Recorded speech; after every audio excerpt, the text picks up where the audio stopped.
చూస్తున్నారు కదా, నూరువరహాల పువ్వులండి. Pink colour చాలా అందంగా ఉన్నాయి. వీటిని చూస్తే నాకు ఒక క్రియేటివిటీ చేయాలనిపించింది.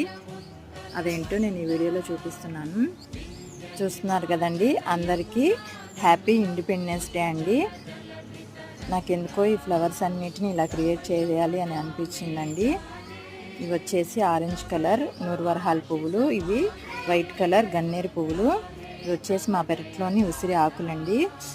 జాతీయ జెండా 3 రంగులు కదా, ఈ రంగులన్నీ నేను ఇలా క్రియేట్ చేశానండి.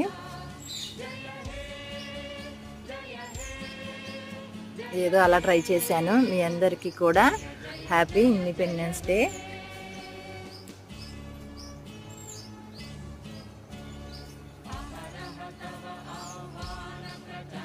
నా వీడియో నచ్చితే